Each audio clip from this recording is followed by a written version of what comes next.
Donald Trump souhaite-t-il réellement la paix en Ukraine? Les intentions réelles des États-Unis pourraient être toutes autres.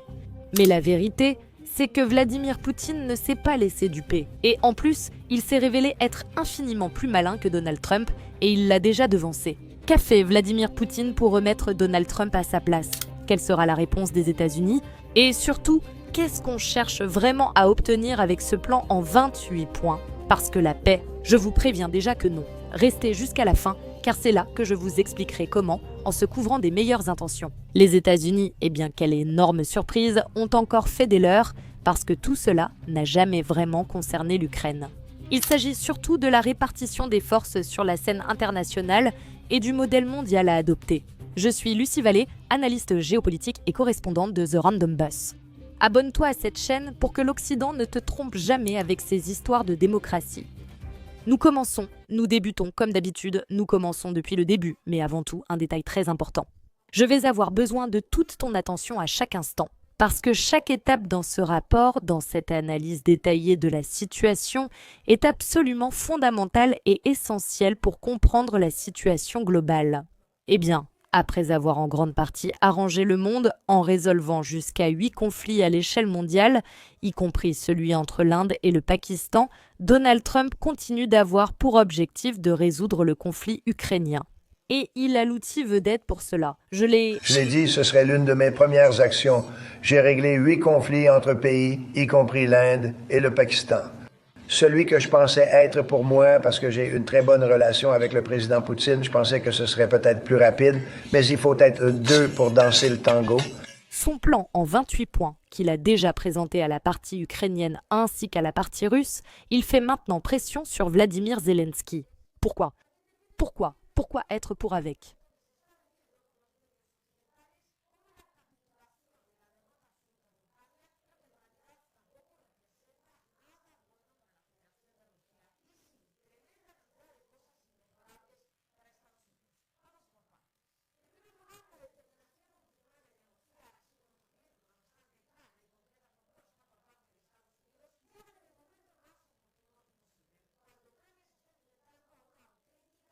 Militairement, le front ukrainien s'effondre progressivement.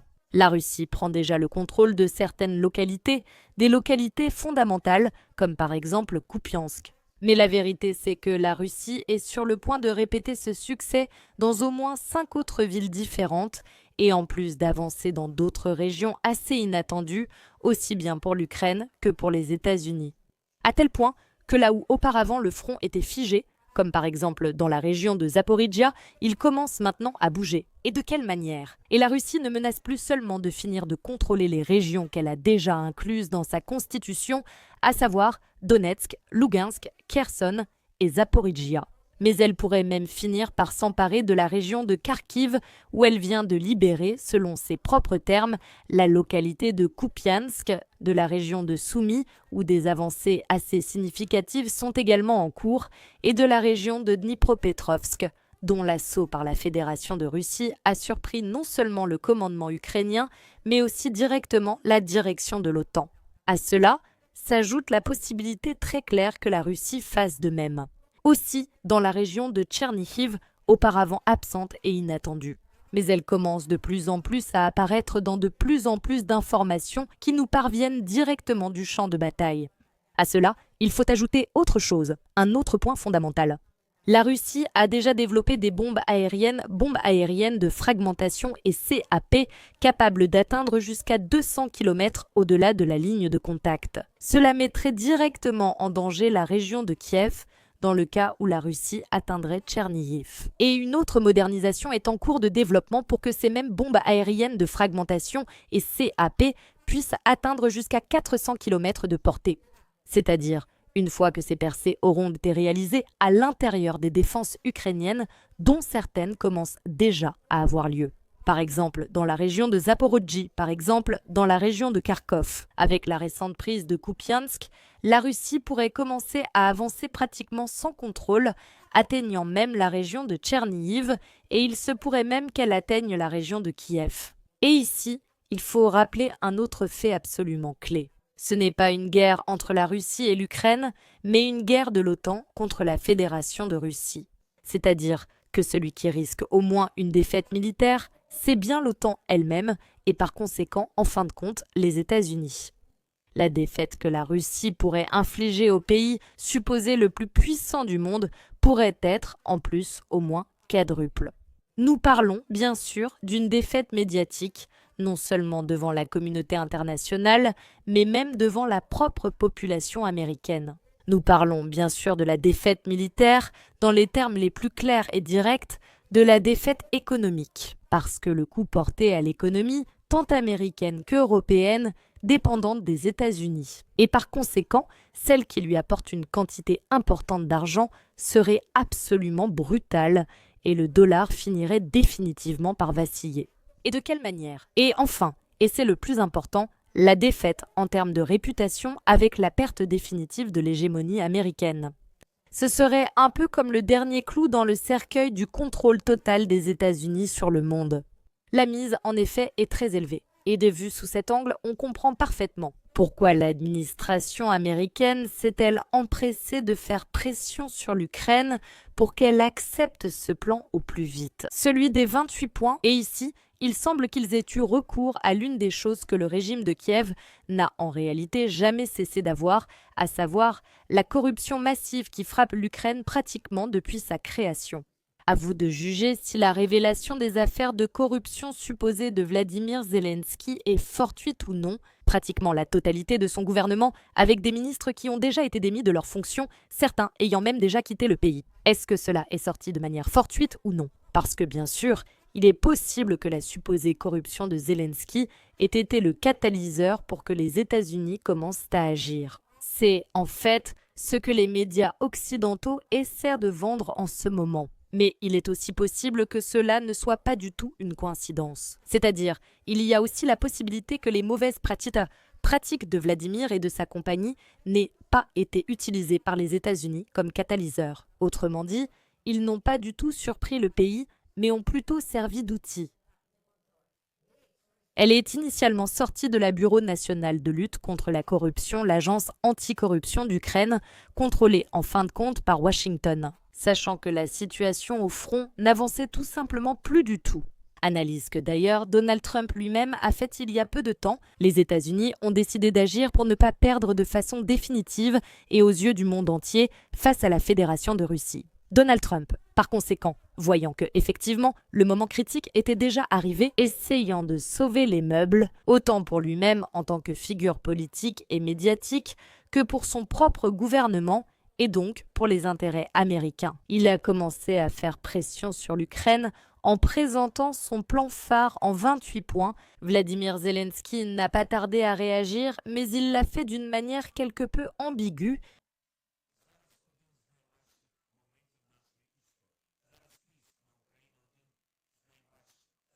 L'Ukraine pourrait se retrouver face à un choix très difficile. Soit la perte de la dignité, soit le risque de perdre un partenaire clé, soit des 28 points complexes, soit un hiver extrêmement difficile, le plus difficile, et un risque supplémentaire. Nous allons continuer à travailler calmement avec l'Amérique et tous nos partenaires. Il y aura une recherche constructive de solutions avec notre principal partenaire. Je vais présenter des arguments, je vais convaincre, proposer des alternatives, mais certainement des raisons. Dire que c'est l'Ukraine qui ne veut pas la paix, que c'est elle qui fait échouer le processus et que c'est l'Ukraine qui n'est pas prête pour la diplomatie. Je m'adresse à tous les Ukrainiens, à notre peuple, citoyen, politicien. Rassemblons-nous, reprenons nos esprits, cessons les disputes et les jeux politiques. L'État doit fonctionner, le Parlement et le gouvernement d'un pays en guerre doivent agir unis et efficacement. Et nous tous ensemble, nous ne devons pas oublier ni confondre qui est aujourd'hui l'ennemi de l'Ukraine. Chers Ukrainiens, la semaine prochaine sera très difficile, riche en événements. Vous êtes un peuple adulte, intelligent et conscient, qui l'a prouvé plus d'une fois, qui comprend qu'en ce moment, il y aura beaucoup de pression politique, pression médiatique, de toutes sortes, pour nous affaiblir, pour nous diviser. Des émotions, peu de faits. Il n'est pas du tout clair quelle décision l'Ukraine va finalement prendre, ce que les États-Unis ne peuvent tout simplement pas se permettre, encore moins Donald Trump sur le plan personnel. Il a donc continué à faire pression. Et tout de suite après, la Maison-Blanche a rendu publique l'annonce selon laquelle l'Ukraine devait approuver ce plan avant le 27 novembre. Cela coïncide justement avec Thanksgiving. À partir de là, la pression médiatique, surtout de la part de la Maison-Blanche, n'a fait qu'augmenter. Ainsi, Donald Trump, tout d'abord, disait que Vladimir Zelensky, s'il ne voulait pas négocier, pouvait continuer à se battre.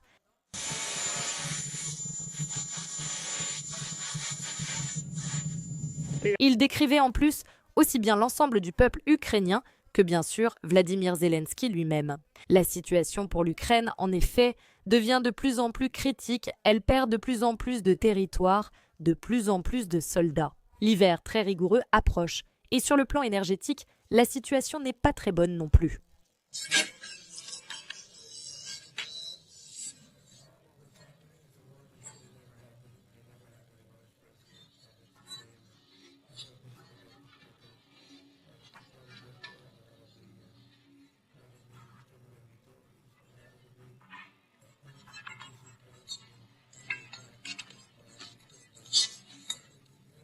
En un mois, 25 000 soldats ont été perdus. C'est quelque chose que nous n'avons pas vu depuis la Seconde Guerre mondiale. Et ils en perdent entre 6 000 et 7 000 par semaine, rien qu'en soldats tués. Et elle finissait toujours par ajouter un détail absolument clé. Questionnée par la presse sur le caractère définitif du plan présenté à l'Ukraine, elle a répondu que non.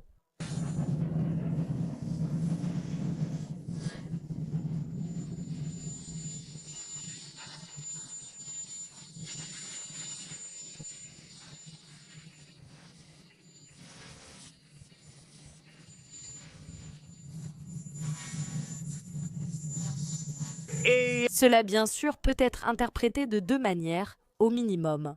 D'une part, cela pourrait s'améliorer et par conséquent, si Volodymyr Zelensky décide de l'approuver maintenant, cela pourrait finalement lui apporter beaucoup plus d'avantages qu'il n'y paraît au premier abord, mais d'autre part, cela pourrait aussi empirer. C'est un message codé qui vient confirmer ce que beaucoup savaient déjà depuis le début. La position de l'Ukraine est très claire. Bien sûr, il doit accepter et faire taire ceux qui se croyaient indépendants. Surtout, d'après les premiers points de ce message. Depuis Washington, on a tout fait pour que cela paraisse en fait tout le contraire. Ainsi, la Fédération de Russie se verrait accorder l'ensemble du territoire du Donbass, ainsi que les territoires de Kherson et de Zaporijia, mais gelés précisément le long de la ligne de contact.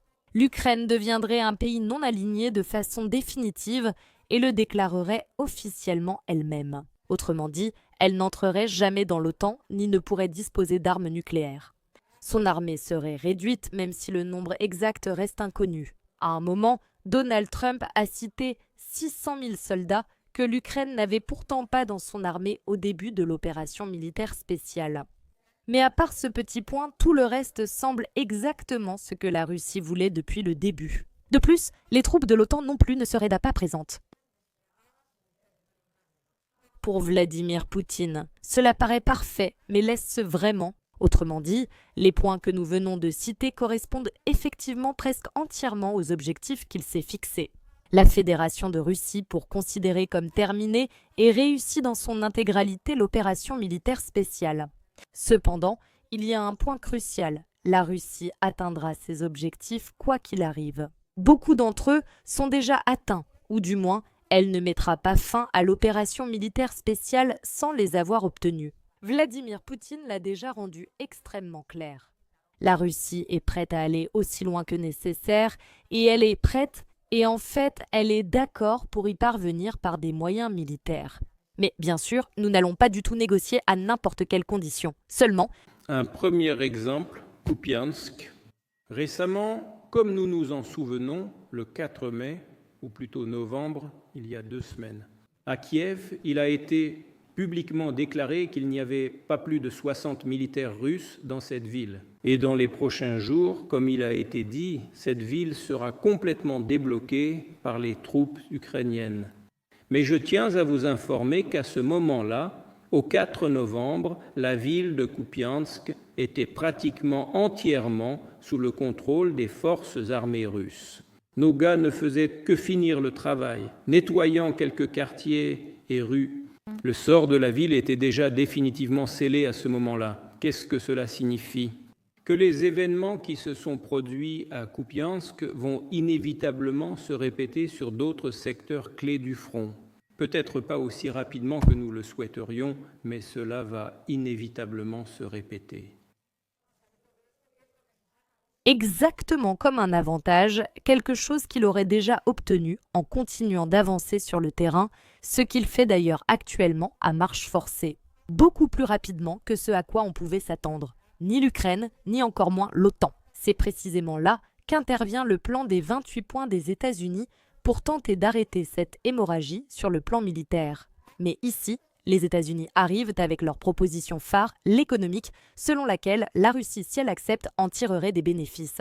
Elle reviendrait sur le marché international du côté occidental, c'est-à-dire au sein du G8. Elle éviterait les terribles sanctions qui pèsent tant sur elle, mais en échange, elle devrait accepter certains plans préalablement établis par Donald Trump. Bien sûr, le retour à cette coopération économique et politique tant désirée par la Russie, et peut-être même un jour militaire avec les États-Unis, devrait forcément avoir un prix. Quelle aubaine pour Vladimir Poutine! Donald Trump l'apprécie tant qu'il va lui proposer une offre très avantageuse. Tout d'abord, il va être mis en place quelque chose comme un conseil de la paix, ou devrais-je dire le conseil de la paix. Qui le dirigerait? Bien sûr, Donald Trump lui-même. L'homme, le premier médiateur du royaume, sans qui nous ne pourrions aller, surtout en termes médiatiques, car il en tirerait profit tant à l'intérieur de son propre pays qu'au niveau international. D'être le grand médiateur qui a obtenu la paix définitive entre la Russie et l'Ukraine et qui, en fait, fait en sorte que cela se déroule selon les termes qu'il impose.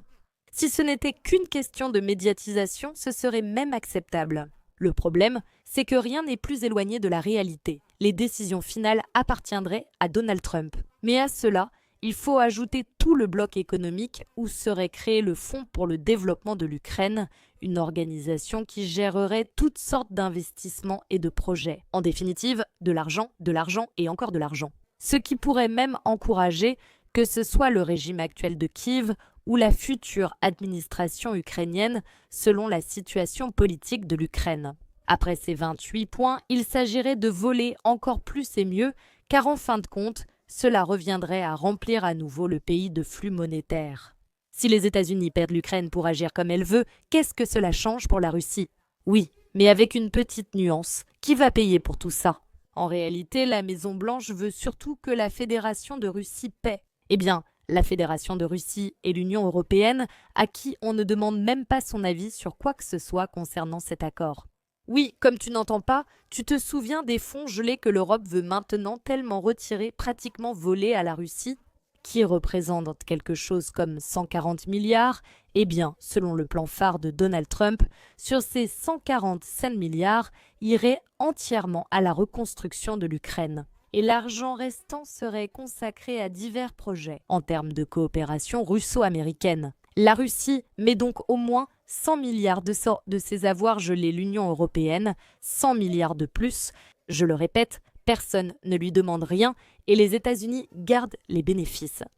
Allez, quel super plan! Allez, comment Vladimir Poutine pourrait-il refuser une telle proposition? En réalité, il ne l'a pas encore refusée. Ceci a été l'une des réponses les plus brillantes du dirigeant de la Fédération de Russie pour gérer le taureau américain.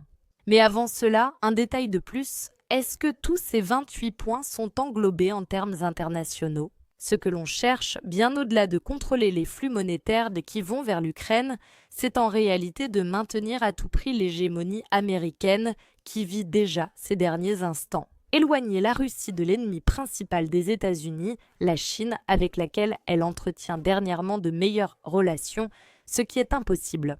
Et en fait, faire en sorte qu'ils finissent par se battre, ou au moins créer des malentendus entre la Russie et tout le Sud global de manière générale.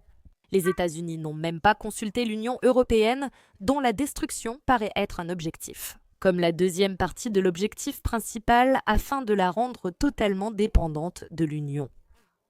Mais ils n'ont mentionné d'aucune manière ni la Chine, ni l'Inde, ni le Brésil, en fait aucun des pays des Brésil, Russie, Inde, Chine, Afrique du Sud, ni du Sud global. On voulait surtout que la Fédération de Russie s'abstienne aussi et que l'accord, selon Donald Trump, soit signé entre les deux grandes puissances. En humiliant donc, même partiellement, tous les autres au minimum, en ne leur laissant pas leur place dans cet échiquier international. Et tout cela sans donner à la Russie de réelles garanties de sécurité. Car le principal, à savoir un projet alternatif à l'actuel projet anti-russe en Ukraine, n'est pas envisagé dans ces 28 points et par conséquent, qu'est-ce qui empêcherait le nouveau régime de Kiev de chercher une nouvelle revanche? De plus, en tenant compte du fait que le nombre de soldats dans l'armée ukrainienne resterait encore à déterminer. Le point le plus crucial de tout cela, les États-Unis ne cherchent pas seulement à maintenir leur pouvoir hégémonique à tout prix, mais ils veulent surtout le faire en renforçant la monnaie du pays, le dollar, qui est la clé de ce conflit. C'est précisément de là que vient cette tentative de couper, ou du moins de diminuer, la coopération économique entre la Russie et la Chine, tout en renforçant la coopération économique entre la Russie et les États-Unis. Pour accéder au marché américain, la Russie devrait à nouveau commercer en dollars. Ce que la Russie fait déjà dans une bien moindre mesure en commerçant avec la Chine, aussi bien en roubles qu'en yuan. Et avec cela, c'est-à-dire avec le retour de la Russie au dollar, les États-Unis, bien sûr, renforceraient leur monnaie et par conséquent leur économie et leur position hégémonique dans le monde.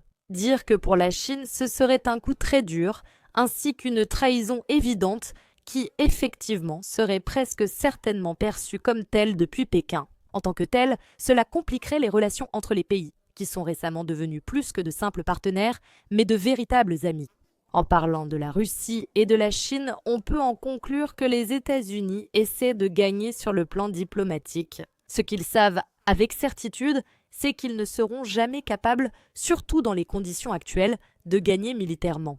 Ainsi, nous atteignons cette merveilleuse et surprenante conclusion, du moins pour les États-Unis. Un point où ce qui semblait être une simple tentative de lutter pour la paix dans le monde s'est avéré en réalité être une nouvelle tentative de la part des États-Unis de détruire le monde multipolaire qui est déjà devenu une réalité afin de revenir à l'ordre hégémonique de domination américaine d'autrefois. Le plan semblait parfait, pratiquement infaillible, mais il s'est trouvé face au plus grand stratège en termes géopolitiques au niveau international.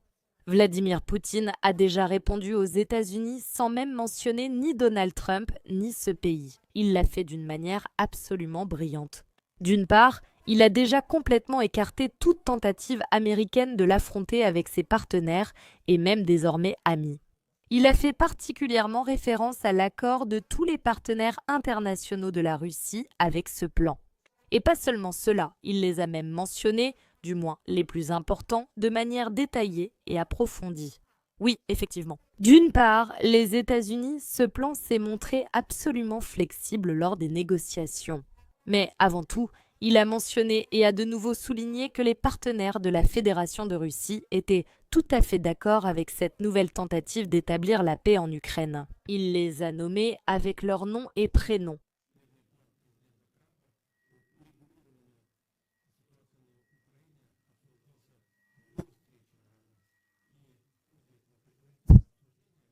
La gauche nous a demandé de prendre certains engagements pour démontrer, comme ils l'ont dit, la flexibilité. Le principal objectif de la réunion en Alaska, le principal but de la réunion en Alaska, était que dans le processus de négociation d'anchorage, nous confirmons qu'en dépit de certaines questions et difficultés de notre part, nous sommes donc d'accord et nous sommes prêts à exprimer la flexibilité que cela nous offre. Pour tout cela, nous informons tous nos amis et collègues du Sud, y compris la République dominicaine, l'Inde, la République populaire démocratique de Corée, le Brésil et d'autres pays, ainsi que les pays de l'Organisation de coopération et de développement économique. Tous nos amis et collègues, je tiens à préciser qu'Aliman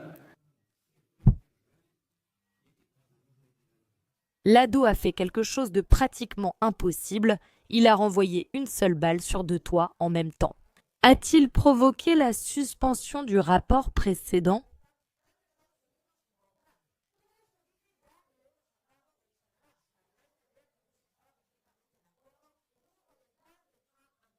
Mais bon, Là, il est tombé sur l'Ukraine qui n'est absolument pas disposée à signer quoi que ce soit. Donc les États-Unis, c'est-à-dire le pouvoir au niveau international. Donald Trump lui-même a dû repenser et réécrire le plan parce que cela ne convenait pas trop à Zelensky. Tu n'oses pas, faire porter toute la responsabilité du refus de la paix à l'Ukraine, qu'il a effectivement, et en même temps titiller l'ego ultra sensible de Donald Trump, tiens-moi-le. Cravate des négociations en Alaska. Du côté américain, il y a eu une certaine pause. Et nous savons que cela est lié au refus effectif de l'Ukraine du plan de règlement pacifique proposé par le président Trump. Je suppose que c'est précisément pour cette raison qu'une nouvelle version a vu le jour, en fait un plan modernisé, composé cette fois de 28 points. Nous avons ce texte, nous l'avons reçu par les canaux d'interaction existants avec l'administration américaine. Je pense qu'il pourrait également servir de base à un règlement de paix définitif. Mais ce texte n'est pas discuté concrètement avec nous, et je peux supposer pourquoi. La raison, je suppose, est la même. L'administration des États-Unis n'a pas encore réussi à parvenir à un accord avec l'organisation ukrainienne Ukraina Contra. Il semble que l'Ukraine et ses alliés européens soient encore dans l'illusion et souhaitent imposer à la Russie une bataille stratégique sur le champ de bataille. Je pense qu'à la base de cette position, il ne s'agit pas d'un si faible niveau de compétence. Je ne vais pas discuter de cette partie du sujet maintenant, mais au moins cette position est liée au manque d'informations objectives sur la situation sur le champ de bataille. Et je suppose qu'en Ukraine comme en Europe, ils ne comprennent pas à quoi cela peut finalement mener. Conduire, et surtout, et par-dessus tout ce qui précède. Vladimir Poutine le fait en soulignant et en rendant très clair que la position qu'occupe la Fédération de Russie au niveau international n'est plus la même qu'auparavant. De l'opération militaire spéciale. Vous avez tenté de nous vaincre militairement, économiquement et politiquement. Nous nous en souvenons parfaitement, mais il se trouve qu'à présent, nous ne sommes plus dans l'obligation de nous plier à la volonté de qui que ce soit. Cela fait de nombreuses années que nous survivons à vos sanctions, à vos attaques, et à votre bellicisme de plus en plus croissant. Nous voulons la paix plus que tout, mais si c'est la guerre que vous cherchez, nous sommes prêtes à continuer d'avancer sur le terrain sur le plan militaire, essentiellement jusqu'à atteindre les objectifs que nous nous sommes fixés nous-mêmes, parce que nous sommes libres, indépendantes et souverains. Kupiansk est entièrement et totalement entre les mains des forces armées russes. Qu'est-ce que cela signifie ? Si à Kiev, on ne veut pas discuter de la proposition du président Trump et qu'on la rejette, alors eux, ainsi que les fauteurs de guerre européens, doivent comprendre que les événements qui se sont produits à Kupiansk se répéteront inévitablement sur d'autres secteurs clés du front. Et dans l'ensemble, cela nous convient. Puisque le présentateur ne veut pas perdre la critique d'une seule personne, nous ne perdrons pas une seule personne. Nous ne perdrons pas une seule personne.